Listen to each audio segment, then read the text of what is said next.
ಜನಗಳ ಮಧ್ಯೆ ವಿಶ್ವಾಸಕ್ಕೆ ಕೊರತೆ ಉಂಟು ಮಾಡ್ತಕ್ಕಂಥದ್ದು ಇವರಿಂದಲೂ ಪ್ರಾರಂಭ ಆಗಿರತಕ್ಕಂಥ ಘಟನೆಗಳು ನಡೀತಾ ಇದೆ. ಇಂಥ ಒಂದು ತೀವ್ರತರವಾದಂಥ ಒಂದು ಘಟನೆ ಸುಮಾರು 30 ಅಂಗಡಿಗೂ ಹೆಚ್ಚು ಅಂಗಡಿಗಳಿಗೆ ಬೆಂಕಿ ಇಟ್ಟು, ಟೂ ವೀಲರ್ ಶೋರೂಮ್ಗಳಿರ್ಬೋದು, ಬಟ್ಟೆ ಅಂಗಡಿ ಇರ್ಬೋದು, ದಿನಸಿ ಅಂಗಡಿಗಳಿರ್ಬೋದು, ಸಣ್ಣ ಪುಟ್ಟ ವ್ಯಾಪಾರ ಮಾಡ್ತಕ್ಕಂಥವ್ರ ಬದುಕಿನ ಮೇಲೆ ಚೆಲ್ಲಾಟ ಆಡಿರ್ತಕ್ಕಂಥ ಒಂದು ಘಟನೆಯನ್ನು ರಾಜ್ಯದ ಗೃಹ ಸಚಿವ ಅದೇನು ಅಂತ ಏನು ದೊಡ್ಡ ಘಟನೆ ಅಲ್ಲ, ಒಂದು ಸಣ್ಣ ಘಟನೆ ಅಂತೇಳಿ ಲಘುವಾಗಿ ಹೇಳಿಕೆ ಕೊಡ್ತಕ್ಕಂಥ ಇಂಥ ಒಬ್ಬ ಗೃಹ ಸಚಿವ ಇವತ್ತು ಈ ರಾಜ್ಯದಲ್ಲಿ ಇರ್ತಕ್ಕಂಥದ್ದು ಭಾಳ ದುರದೃಷ್ಟಕರ. ಒಬ್ಬ ಬಟ್ಟೆ ಅಂಗಡಿ ಮಾಲೀಕ ನಿಮ್ಮ ಚಾನಲ್ಗಳಲ್ಲಿ ಹೇಳ್ತಾರೆ ಸುಮಾರು 1.5 ಕೋಟಿ 2 ಕೋಟಿ ಆ ಒಂದು ವಸ್ತುಗಳೇನಿತ್ತು ಅವನ ಶೋರೂಮ್ನಲ್ಲಿ ಸಂಪೂರ್ಣ ಬೆಂಕಿಗೆ ಆಹುತಿಯಾಗಿದೆ. ಅವನ ಬದುಕೇನಾಗಬೇಕು? ಇದು ಸಣ್ಣ ಘಟನೆ. ಪೆಟ್ರೋಲ್ ಬಾಂಬ್ನ ಎಸೆತಕ್ಕಂಥದ್ದು ಸಣ್ಣ ಘಟನೆನ, ತಲವಾರುಗಳನ್ನು ಬೀದಿಲಿ ಹಿಡ್ಕೊಂಡು ಓಡಾಡ್ತಕ್ಕಂಥದ್ದು ಸಣ್ಣ ಘಟನೆನ. ಇದು ಪೆಟ್ರೋಲ್ ಬಾಂಬ್ಗಳನ್ನು ಎಸೆತಕ್ಕಂಥದ್ದು, ಸ್ಕೂಟ್ರ್ ಶೋರೂಮ್ಗಳಿಗೆ ಬೆಂಕಿ ಇಟ್ಟಿರ್ತಕ್ಕಂಥದ್ದು ತಾವುಗಳು ನಿನ್ನೆ ರಾತ್ರಿಯಿಂದ ಹೇಳ್ತಾ ಇದ್ದೀರಿ, ಮಾಧ್ಯಮದ ಸ್ನೇಹಿತರು. ಇವತ್ತು ಹತ್ತಿ ಉರಿತಾ ಇದೆ, ಇದೆಲ್ಲ ಹೇಳಿದ್ದೀರಿ. ನಾನು ಕಾಂಗ್ರೆಸ್ ನಾಯಕರಿಗೆ ಈ ಸಂದರ್ಭದಲ್ಲಿ ನನಗೆ ನೀವು ತಿಳುವಳಿಕೆ ಹೇಳೋದು ಅವಶ್ಯಕತೆ ಇಲ್ಲ. ನಾನು 2 ಬಾರಿ ರಾಜ್ಯದಲ್ಲಿ ಮುಖ್ಯಮಂತ್ರಿಯಾಗಿ ಕೆಲಸ ಮಾಡಿದ್ದೇನೆ. ನಾನು ಬೆಂಕಿ ಹಚ್ಚೋ ಕೆಲಸ ನಾನು ಎಂದೂ ಸಹ ಮಾಡಿಲ್ಲ.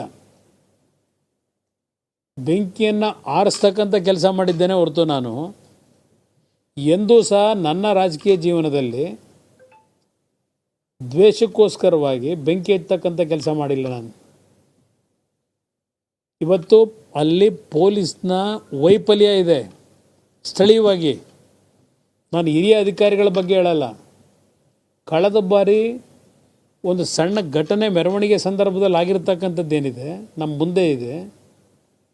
ಇಂಥ ಸಂದರ್ಭದಲ್ಲಿ ಮೆರವಣಿಗೆಯನ್ನು ಮಾಡ್ತಕ್ಕಂಥ ಆ ಒಂದು ಪ್ರೊಫೆಷನ್ನಲ್ಲಿರ್ತಕ್ಕಂಥ ಸಂಘಟನೆ ಏನಿದೆ, ಆ ಸಂಘಟನೆಗಳು ಯಾವುದೋ ಒಂದು ವರ್ಗಕ್ಕೆ ಸೇರಿರೋರಲ್ಲ. ಅವರು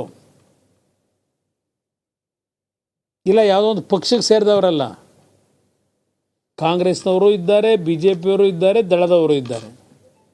ಎಲ್ಲರೂ ಸೇರಿ ಪ್ರೊಫೆಷನ್ ಹೋಗಿರ್ತಕ್ಕಂಥದ್ದಲ್ಲಿ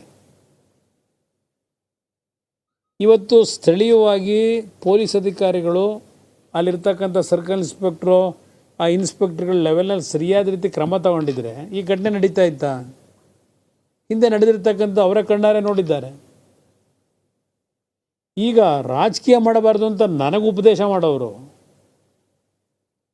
ನೀವು ಆಳ್ತ ನಡೆಸ್ತಕ್ಕಂಥವ್ರು ಕಾಂಗ್ರೆಸ್ನವರು ಮೊದಲು ಮುಂಜಾಗ್ರತೆ ಕ್ರಮ ತಗೊಂಡಿದ್ರೆ ಈ ಪರಿಸ್ಥಿತಿ ಯಾಕೆ ಬರ್ತಾ ಇತ್ತು? ಕುಮಾರಸ್ವಾಮಿ ಇದರಲ್ಲಿ ರಾಜಕೀಯ ಮಾಡಬಾರ್ದು ಅಂತ ಹೇಳ್ತೀವಿ. ನಾನು ರಾಜಕೀಯ ಮಾಡಲಿಕ್ಕೆ ಹೇಳ್ತಾ ಇಲ್ಲ, ರಾಜಕೀಯಕ್ಕೋಸ್ಕರವಾಗಿ ಟೀಕೆ ಮಾಡ್ತಾ ಇಲ್ಲ. ನಮ್ಮೆಲ್ಲರ ಜವಾಬ್ದಾರಿ ಇದೆ ಅಂತಕ್ಕಂಥದ್ದು ಅರಿತುಕೊಂಡಿದ್ದೇನೆ. ನಾನು ಹಿಂದೆನೂ ಸಹ ಇವತ್ತು ಯಾವೊಂದು ವರ್ಗದಲ್ಲಿ ತಲವಾರು ಹಿಡ್ಕೊಂಡು ಮಂಡ್ಯದಲ್ಲಿ ನಾಗಮಂಗಲದಲ್ಲಿ ಪೆಟ್ರೋಲ್ ಬಾಂಬ್ ಹಿಡ್ಕೊಂಡು ಎಸೆತಕ್ಕಂಥ ಕೆಲಸ ಮಾಡಿದ್ದಾರೆ. ಅವರು ತೊಂದರೆಗೊಳಗಾದಾಗ ರಕ್ಷಣೆ ಕೊಡಬೇಕು ಅಂತೇಳಿ ಅವ್ರ ಪರವಾಗಿ ಹೋರಾಟ ಮಾಡಿರ್ತಕ್ಕಂಥವನು ನಾನು ಯಾವುದೇ ಒಂದು ಸಮಾಜದ ಹೆಸರಿನಲ್ಲಿ ರಾಜಕೀಯ ಮಾಡಿಲ್ಲ. ಸರ್ವ ಜನಾಂಗದ ಶಾಂತಿಯ ತೋಟದ ಹೆಸರಿನಲ್ಲಿ ರಾಜಕೀಯ ಮಾಡಿರೋನು ನಾನು. ಇವತ್ತು ಇತ್ತೀಚಿನ ದಿನದಲ್ಲಿ ಕಾಂಗ್ರೆಸ್ ಪಕ್ಷ ಅವ್ರ ಮತಕ್ಕೋಸ್ಕರವಾಗಿ ಬೇರೆ ಬೇರೆ ರೀತಿ ಅಪ್ರಚಾರ ಮಾಡ್ಕೊಂಡು ಕೆಲವು ಸಮಾಜಗಳ ಮೇಲೆ ನಮ್ಮಗಳ ಮೇಲೆ ಒಂದು ರೀತಿಯ ಅನುಮಾನಗಳು ಬರ್ತಕ್ಕಂಥ ರೀತಿಯಲ್ಲಿ ನಡ್ಕೊಂಡಿರೋದು ನಿಮ್ಮ ಕೆಲಸ ಅದು. ಆದರೆ ಇಷ್ಟೆಲ್ಲ ಘಟನೆ ನಡೆದು ಇವತ್ತು ನೀವು ಅರೆಸ್ಟ್ ಮಾಡ್ತಾ ಇದ್ದೇವೆ ಅಂತ ಏನು ಹೇಳ್ತೀರಲ್ಲ, ಎಲ್ಲರನ್ನು ಬಂಧಿಸ್ಲಿಕ್ಕೆ ಹೇಳಿದ್ದೀವಿ ಅಂತೇಳಿ. ಇವತ್ತು ಎರಡೂ ಸಮಾಜದ ಹೆಣ್ಣುಮಕ್ಕಳು, ಹಿಂದೂ ಸಮಾಜದವರು ಇದ್ದಾರೆ, ಮುಸಲ್ಮಾನ್ ಸಮಾಜದವರು ಇದ್ದಾರೆ, ನಿಮ್ಮ ಸ್ಟೇಷನ್ ಮುಂದೆ ಯಾಕೆ ಕೂತಿದ್ದಾರೆ? ಈಗ ನೆನ್ನೆ ಆ ಘಟನೆ ನಡೆದಾಗ ಚಪ್ಪಲಿ ತೋರ್ತಕ್ಕಂಥ ಪೆಟ್ರೋಲ್ ಬಾಂಬ್ ಎಸ್ತಕ್ಕಂಥ ಕೆಲಸ ಆದಾಗ ಶಾಂತಿಯುತವಾಗಿ ಮೆರವಣಿಗೆ ನಡೆಯಲಿಕ್ಕೆ ಅವಕಾಶ ಮಾಡಿಕೊಡ್ಬೇಕು, ಅನುವು ಮಾಡಿ ಅಂತ ಹೇಳಿ ಪೊಲೀಸ್ ಅಧಿಕಾರಿಗಳಿಗೆ ರಿಕ್ವೆಸ್ಟ್ ಮಾಡಿದ್ರೆ ಅಲ್ಲಿ ಗಲಾಟೆ ಶುರುವಾದ ಮೇಲೆ ಆ ಗಣೇಶನ ವಿಗ್ರಹವನ್ನು ಪೊಲೀಸ್ ಸ್ಟೇಷನ್ ಮುಂದೆ ಇಟ್ಟರೆ, ಶಾಂತಿಯುತವಾಗಿ ಧರಣಿ ಕೂತ್ರೆ ಅಂಥವ್ರ ಮೇಲೆ ಕಲ್ಲು ತೂರಾಟ ಮಾಡಿದವ್ರು ಯಾರು? ಪೊಲೀಸ್ನವ್ರ ಮೇಲೆ ಕಲ್ಲು ತೂರಾಟ ಮಾಡಿದವ್ರು ಯಾರು? ಅದಕ್ಕೆ ಆಸ್ಪದ ಯಾತಿ ಕೊಟ್ರಿ? ಅಂಗಡಿಗಳಿಗೆ ಬೆಂಕಿ ಹಚ್ಚೋವರಿಗೆ ಆಸ್ಪದ ಯಾತಿ ಕೊಟ್ರಿ? ಪೊಲೀಸ್ನವ್ರು ನಿಷ್ಕ್ರಿಯರಾಗಿದ್ದರು ಅಂತ ಹೇಳ್ತಾರೆ. ಅದರಲ್ಲಿ ಇರ್ತಕ್ಕಂಥ ವ್ಯವಸ್ಥೆನಲ್ಲಿ ಆ ಸಂಖ್ಯೆ ಎಷ್ಟಿತ್ತೋ ಗೊತ್ತಿಲ್ಲ ನನಗೆ. ಪೊಲೀಸ್ ಇಲಾಖೆಯವರು ಎಷ್ಟು ಜನ ಇದ್ದರು? ಇವತ್ತು ಕುಮಾರಸ್ವಾಮಿ ರಾಜಕೀಯ ಮಾಡಬಾರ್ದು ಅಂತಕ್ಕಂಥ ಜವಾಬ್ದಾರಿಯುತ ಸ್ಥಾನದಲ್ಲಿ ನನಗೆ ಉಪದೇಶ ಮಾಡೋರು, ನಿಮ್ಮ ಸರ್ಕಾರಕ್ಕೆ ಮೊದಲು ಹೇಳಿ ಯಾವ ರೀತಿ ನಡ್ಕೋಬೇಕು, ಜನರ ರಕ್ಷಣೆ ಮಾಡ್ತಕ್ಕಂಥದ್ದು, ಅದನ್ನು ಸರಿಯಾಗಿ ನಿರ್ವಹಣೆ ಮಾಡಿ ಅಂತಕ್ಕಂಥ ನಿಮ್ಮ ಗೃಹ ಸಚಿವರಿಗೆ ಹೇಳಿ. ಇಲ್ಲಿ ನಾನು ಯಾವುದೋ ಒಂದು ಸಮಾಜ ಓಲೈಸಲಿಕ್ಕಿಲ್ಲ. ಇಲ್ಲ, ನಾನಿಲ್ಲಿ ರಾಜ್ಯದ 7 ಕೋಟಿ ಜನತೆಯನ್ನು ಇವತ್ತು ರಕ್ಷಿಸಬೇಕಾದಂಥದ್ದು ಜನಪ್ರತಿನಿಧಿಗಳ ನಮ್ಮ ಕರ್ತವ್ಯ ಇದೆ. ನಾಗಮಂಗಲದಂಥ ಸ್ಥಳದಲ್ಲಿ ಪೆಟ್ರೋಲ್ ಬಾಂಬ್ ಎಸೆದಿದ್ದಾರೆ ಅಂದರೆ, ತಲವಾರು ಇಟ್ಕೊಂಡು ಓಡಾಡ್ತಾರೆ ಅಂದರೆ, ಅಲ್ಲಿ ಯಾವ ಮಟ್ಟಕ್ಕೆ ನೀವು ಆಡಳಿತ ನಡೆಸ್ತಾ ಇದ್ದೀರಿ?